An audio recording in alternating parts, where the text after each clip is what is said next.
Hello and welcome back to our YouTube channel.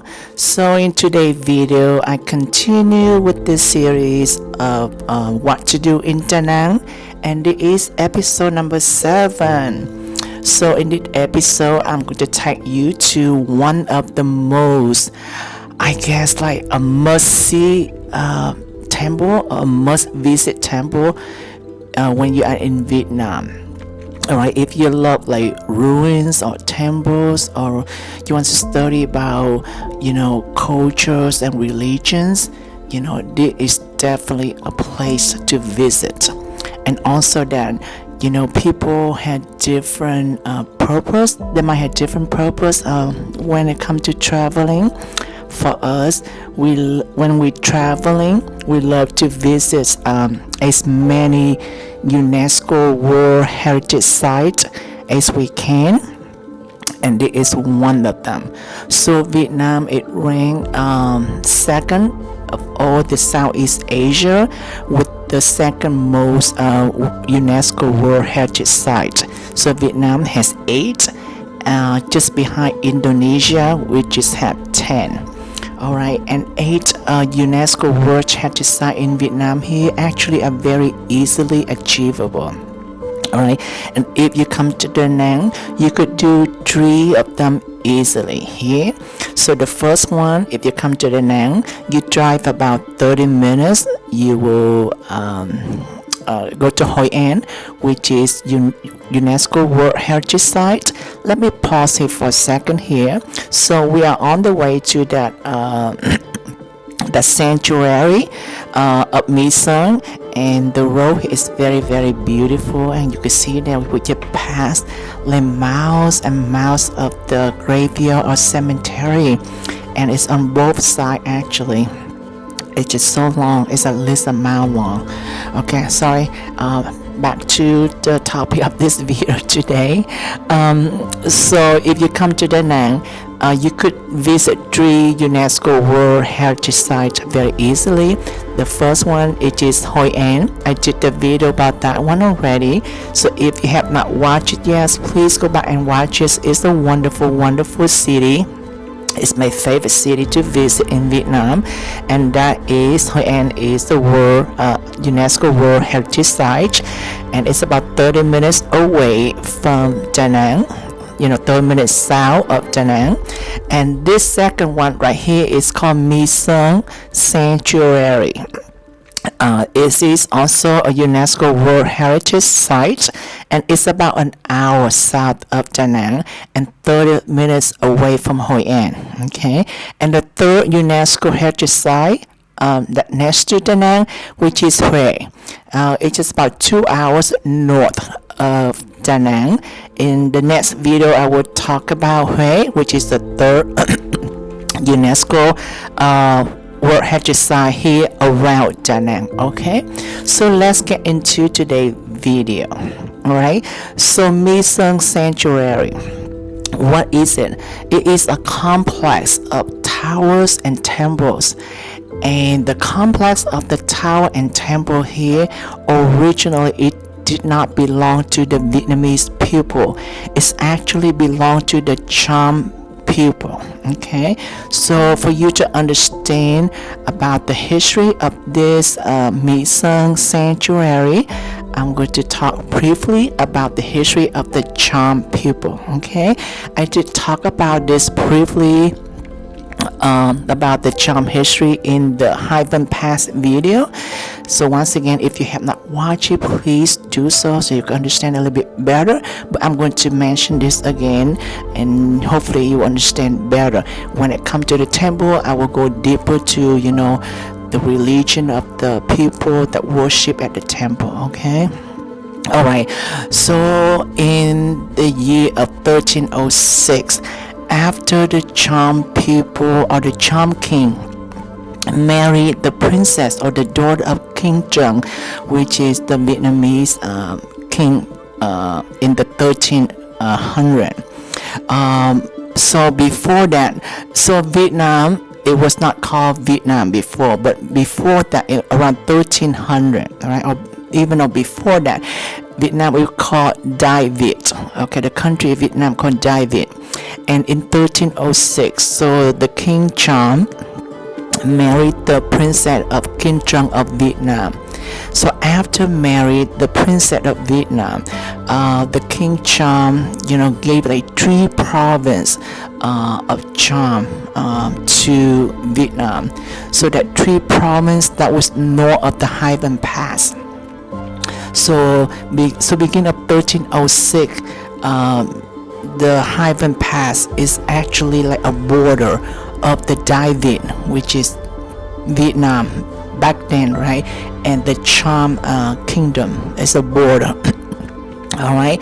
So this sanctuary here, it once again is about an hour south of Da Nang, or about an hour 30 minutes from the Hai Van Pass.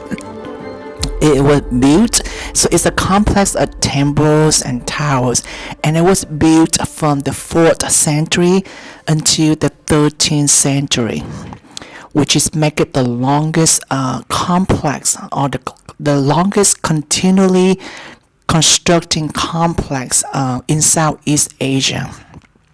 So I'm not sure you heard about Angkor Wat in Cambodia, which is the largest archaeology site in the world, but it actually was built only from the 9th century into the 15th century. But this Mi Sung sanctuary, it built from the 4th century to the 13th century. Okay, so right now we almost get to the gate of the sanctuary, the Mi Sung sanctuary. All right, so that's just the period of the construction of this complex temples or towers. Okay, so I'm going back to the history a little bit between the Dai Viet and the Cham history. So there's the multiple conflicts between Dai Viet and the Cham kingdom. It started in, I think, around 11th century. So now we arrive to the parking lot about 11th century. And then, in 1306, the king of Cham married the princess of Vietnam, or Dai Viet. All right, but actually the major conflict taking place probably in the late 13th century or the 14th century. That's when the Dai Viet and the Cham were like at the high escalation. And then, to make the story short, the Dai Viet country, conquer and defeat the Cham kingdom, took part of the Champa kingdom in the 14th century, the 15th century, gradually into the 18th century. That's when the Dai Viet country completely conquer and defeat the Cham kingdom, and the Cham kingdom, become annexed or become integrated as part of the Vietnam country. And then, later on, I think 1975, Vietnam recognized the Cham people that still remain in Vietnam as part of the 54 Vietnam ethnic minority group here. So after you park and you pay, and then you get you walk for like a few minutes, and they have the golf cart, and they would take you to the Mi Sung sanctuary. And it's beautiful. The surrounding, I will talk a little bit more about it in a little bit, but it's just so many like lush greenery, and a little bit you will see like even the waterfall too. Alright, it's on the right side, it's coming up. Okay, some of our friends travel with us today. That is Simon and Thuy, his girlfriend, sit next to him, and another friend, Bob and Chuck. They were sitting behind. There's the waterfall. All right, so let's get back to this complex of towers. All right, so starting in the 13th or the 14th century, after the Vietnam keep defeating the Cham kingdom, so a lot of people that migrate further south, the Cham people migrate further south, and this complex of towers is actually abandoned for centuries. So even though the place they built a complex of temples here, but actually the kingdom, the Champa imperial citadel actually not located in this location, but actually the Champa citadel located about 30 or 20 miles, about 20 miles away or south of this location. Okay, so this, well, first I'm gonna talk about this name, Mi Sung Sanctuary. So Mi that means beautiful in English, or Sung is mean mountain. So Mi Sung Sanctuary, that means sanctuary of the beautiful mountain valley. So Mi Sung, it means beautiful beautiful mountain. Okay, and you will see at the end I will show you the mountain. So this location is like, it's surrounded by so many waters like streams and creeks and a little bit small river, but it's at the edge or at the outside skirt of the mountain range, and that mountain range actually called Sky or Heaven Mountain, called Mountain Ting that means sky or heaven, and it's beautiful. It's very lush and greenery. It's very, very beautiful scenery around here, and that's one of the reasons that the Cham people that decided to construct or to build the temples, the worship temples and towers in this location back in the 4th century. All right, so as I mentioned before, so after the defeating, gradually from the 13th, 14th century, 15th century, the Cham people further migrate to the south. So when you come here, you could download the app like that, and you could listen, on your phone. I think there are 6 languages. There are Vietnamese, Chinese, Korean, Japanese, French, whatever they miss, and English. So there's 6 languages, and that is the map of the location. So the people of Cham, they keep migrating to further south, and this was abandoned from the 13th century up until the 19th century, like around 1890s. That's when Vietnam became the French colony, along with Cambodia and Laos, right? So called Indochina, Indochina. So when the French come over here, and they discover this complex of temples, so the French, try to excavate them and restore, and try to preserve, and they did the process. They study and they try to reserve and restore this complex temple from 1890s until 1945.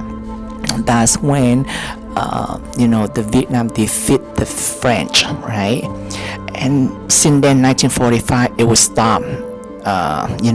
The process of restoration and preservation of this complex of temples. Okay, so when the French were here and they discovered this complex of temple and they study, they divide into groups. So I think that and then they name the groups in the alphabet like from A to the N group, and then each group and each building they name like A1 or B2 or B1, something like that. And the purpose of name the group like that, it's just so easy for them to study. I don't think any specific meaning behind the group like that. So the way, pathway here is so my it not it's so my what I say here is so my handicap friendly. So you could see there's a step there, and there's you could go there, but there's a small walk over there. It go uphill a little bit. I'm not sure it's very friendly for handicap, so be careful if you're a handicapped people and try to come here. A certain area you could easily to explore the temples or the building, but certain area is not that great. All right. So back to this complex. So 1945, that's when the Vietnam defeat the French and they left, and once again this complex of temple, it was forgotten again, and until the 1960 and 1970, that when the Vietnam War took place. And you could see, so back to a little bit when the French discovered the temples, and they study and they group, right, and they actually found 70 towers and temples all together, and they divide them into group.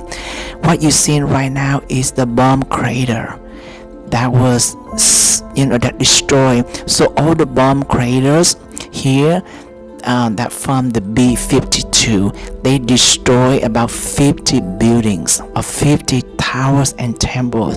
So right now, instead of 70, there's only 20 temples and towers left. So if you were here in the 1940, you will see 70 temples. But after the Vietnam War, it's only 20 temples left right now at this complex. Alright, and this is the statue of Shiva. I will talk about this in a little bit. And this is the statue of that a cow, okay, and one of the reason they had the statue of the cow, because the main religion here is the Hindu. The Cham people back then, they got a lot of Indian influence, Hinduism religion, and from what I understand is that they consider cow is a holy animal. So you see a lot, they worship cow and they don't eat beef for that reason. Okay, and you see cow statue in the temple in surrounding this complex. There's another one. You see another bomb crater from the B-52 during the Vietnam War. I think around 1969 into 1972. That's when the area was heavily bombed with the B-52, and that destroyed at least 50 towers and temple. Okay, here is another bomb crater that was destroyed by the B-52 from the Vietnam War during the Pacific 1969 to 1972. All right. So once again, after the Vietnam War ended 1975, this complex again, it was abandoned until 1990. There was a doctor in architecture from Poland. His name is Dr. Let's see if I could pronounce his name correctly. Dr.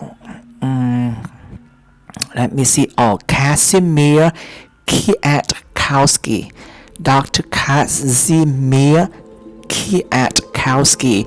The Vietnamese people cannot pronounce his name correctly, so to make it easy, they pronounce his name. They just call him Dr. Kazik. Okay, and from 1980 until about 10 years, he is the doctor in architecture, but he has a passion, for the ruins, for temples, I guess. So he come here to study, and he tried to restore all the temples and all the towers in this complex. So what you see right now is mainly of his contribution of restoration and preservation of this complex of temples and towers. And also in here, I want to talk to you briefly about the three materials that was used to build this complex of towers or temples. There is another shot of the bomb crater, and I also mention quickly to you, when you come here, please try to stay on your path, the walking path. Try not to wandering around, especially you go to the jungle, to the forest, and you can see on my left side, because some of the tour guide mentioned that they believe there's still a lot of landmine in that jungle, on the forest, and so they strongly don't recommend that you're wandering off the path and go to the jungle and things like that. It's not safe for the landmine. Okay, that's a path that you got hiking on the mountain. However, you have to have an expert guide that will take you hiking to the mountain if you prefer hiking on that mountain. Alright, so there are three materials that were used to build these temples or the towers. The first one actually is it was wood. It was used to build the temples on the complex, actually from the 4th to the 6th century. However, that Vietnam, right, is the tropical weather country or continent, in the continent, so it's very susceptible with like hot, and so it's very susceptible with fire, and so they burned down in the 6th century. So starting the 7th century into the 10th century, that's when all the material here is built by bricks and also by sandstone. Alright, when you look at the bricks, I want you to pay attention. Alright, so I'm looking in this tower right now. The two things I want you to pay attention. First is the window right there, and I will talk about the significance of that window of this tower, and also pay attention of all the bricks that used to build this tower and this temple. Alright, so the first significant, let's talk about the bricks. Alright, so the bricks here, the way they lay the bricks, they do not use any kind of what is it called, the material, mortar, right? They don't use that. Even though back then, that when there's a lot of the archaeologists, they try to restore and try to preserve, and they couldn't still figure it out, like the mystery or the way the Cham people build the temple, or the tower back then 1,000 years ago, without using any kind of mortar. Alright, let me stop here for a little bit, because it's very important worship place here for the Cham people. You see it right at the base. Sometimes it's a square, sometimes it's the round, and on top is the round column. Alright, so the round column, so when you go to like a church, right, a Christian church, you see the cross, right? That is the people worship. But when you come to the Cham temple, like this, and you see the base, sometimes it's the round, sometimes it's square, and a top, a column in the middle. So that's that worship place is called linga and yoni. So the round column is called linga, and sometimes it represents the god of Shiva, and the base is just a yoni. So linga and yoni, the best ways for me to describe, for you to understand, is almost like yin and yang philosophy. So it's like the duality cosmology that the Hindu believe, or the Hinduism religion, they worship, right? The yin and the yang. So once again, the linga, which is the top round, a column on top, sometimes they replace that round column with a statue of Shiva. So the Hinduism is the religion of worship multiple gods. So there are three main gods. The first god is called Brahma, which is the god of creation, or the people call he is the creator. And the second god is called Vishnu, which is the god of preservation, or he the preserver. And the third god, which is the Shiva, and he is the destroyer, or the god of destroying or transformation. And for the Cham people, they worship Shiva. And you saw one of the statue earlier that with no head, that is Shiva. Alright, so now I'm going to take you to here. It's a very important place, which is the temple. Alright, so in the temple, once again, you see the base here, which is Yoni, and this on the linga, which is the top part, it was not there because it was removed, and it moved to Da Nang museum in the future. I have not been there yet, but I will take you there to the museum. Alright, so we just went to the temple there, and I will talk to you a little bit about the temple here. So the temple there, and you see it's very dark and it's very small, and there's no window. And the reason for that is that only the highest priest or a king could allow or is allowed to enter to that temple.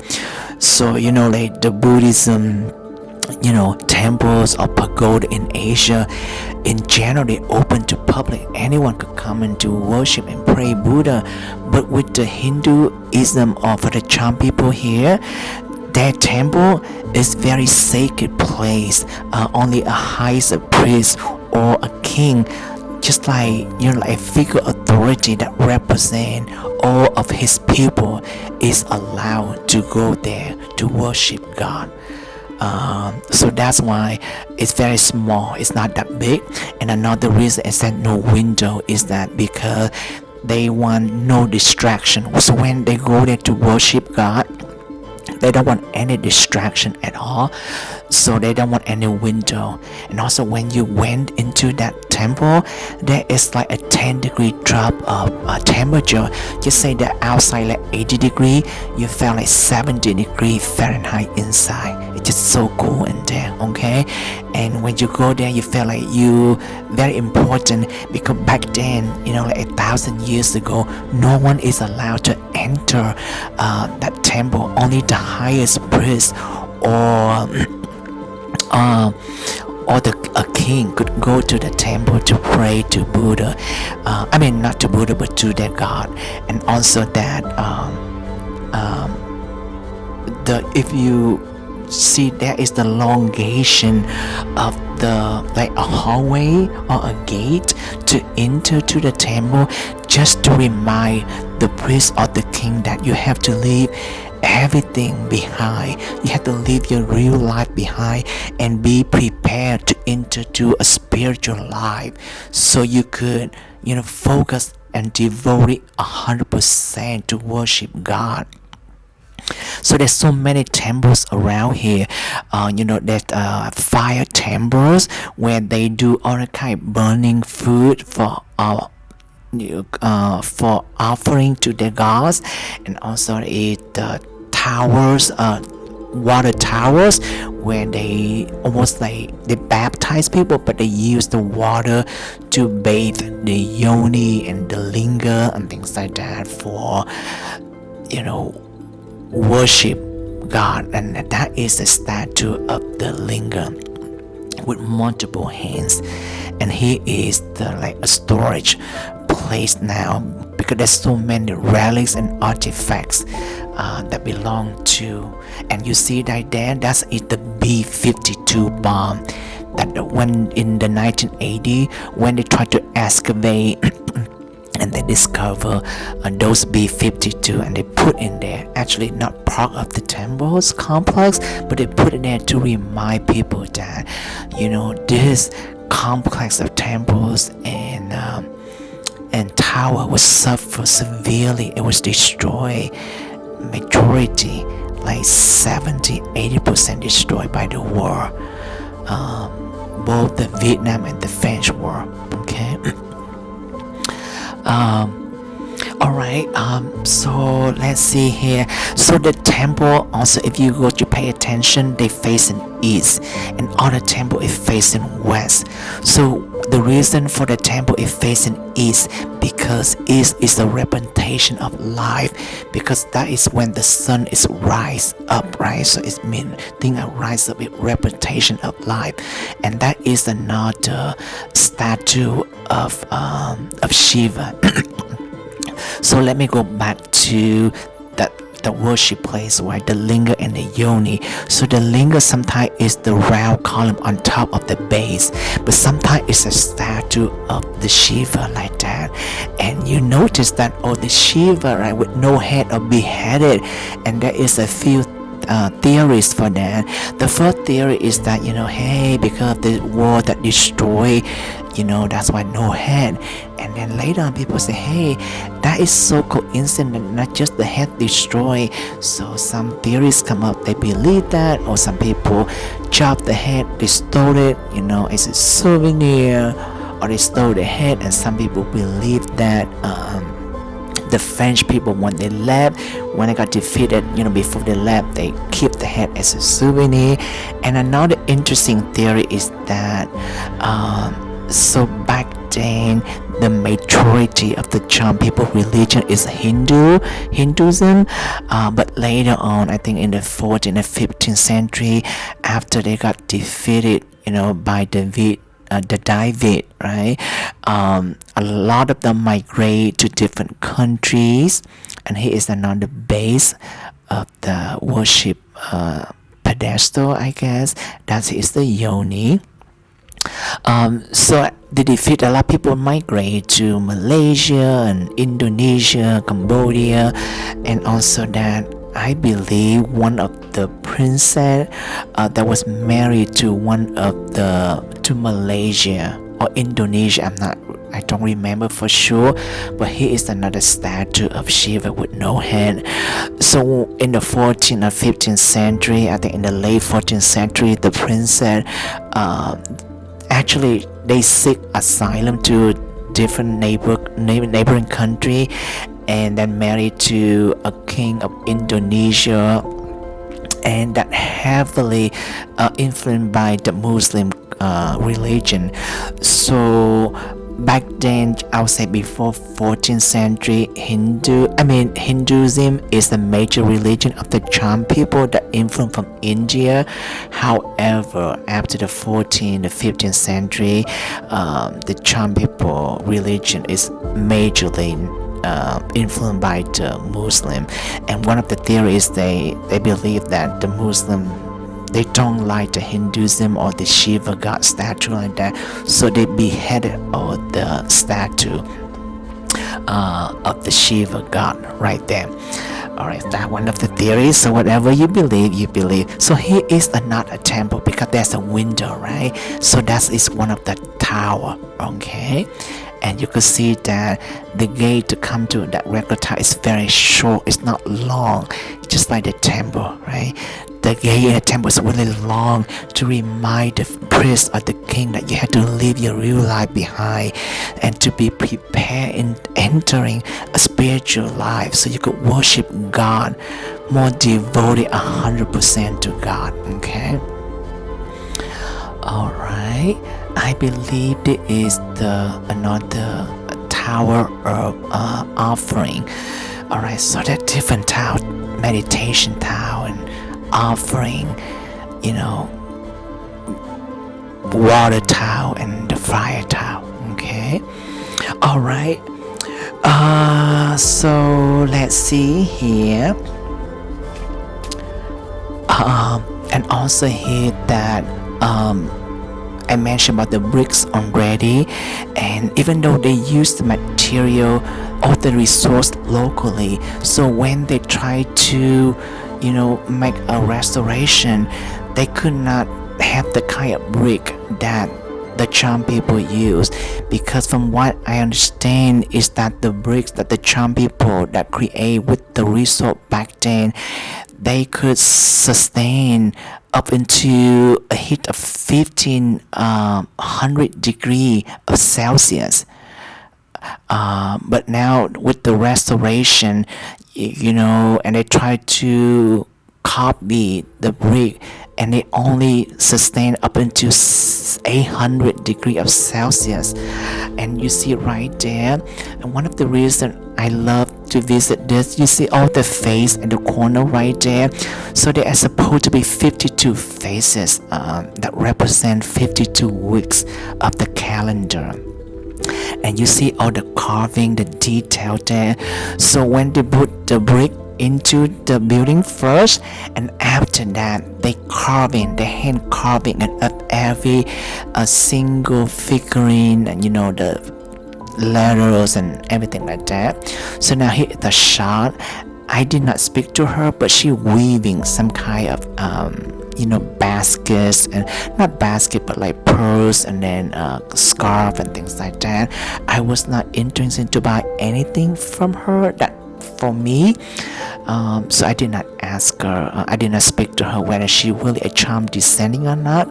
But once again, the scenery is just so beautiful. There's so many water here. There's a pond here with fish in there, with the lotus flower here.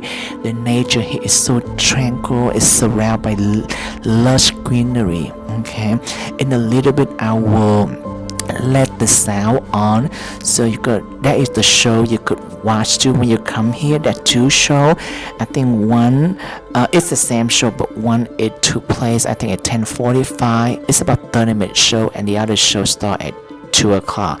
So when you come here, it take about, I would say, an hour and a half to see the whole complex of towers, and then you could see the show by 30 minutes. So if you want to come here at 1:30, right, try to go see the show first and then watch the complex later, so you don't miss the show. Or if you come here early at 8, 9, finish at 10:30 and then go see the show. So just I strongly recommend to see the show. Alright, I come back to finish up just a little bit. So I'm leaving the sound on so you can enjoy the show, but performed by the descendants of the Cham people. Okay.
Alright, I hope you enjoyed the show.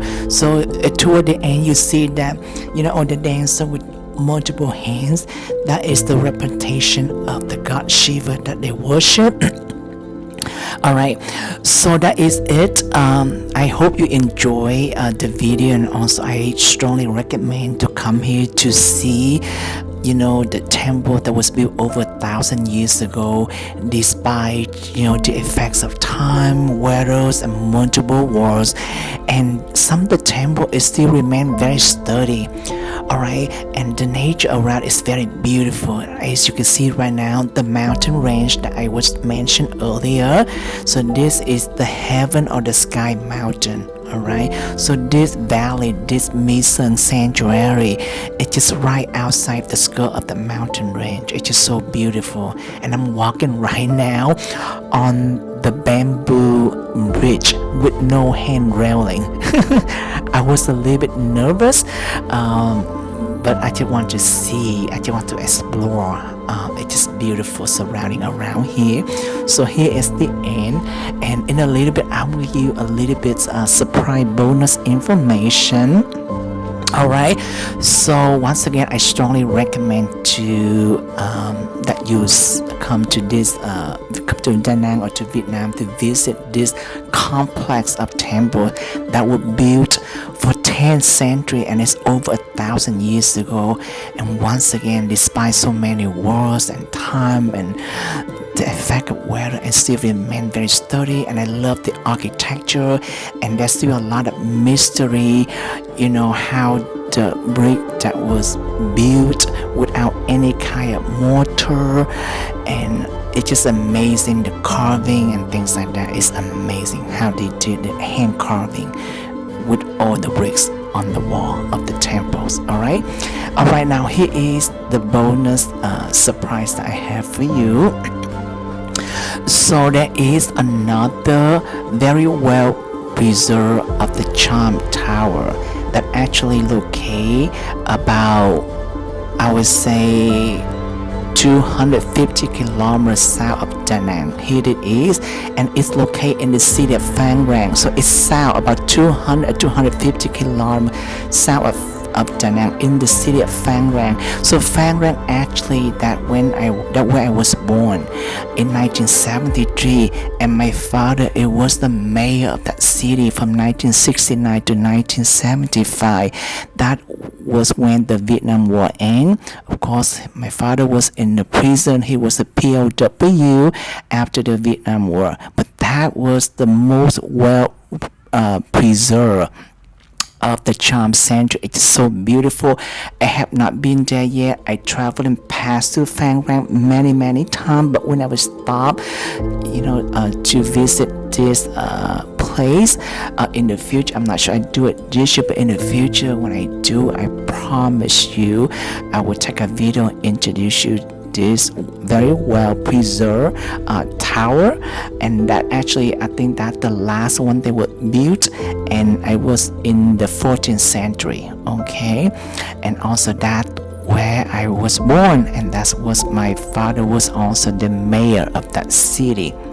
Alright, so I hope you enjoyed the video. I will talk to you later. See you at the next video. Thank you everyone. Bye bye.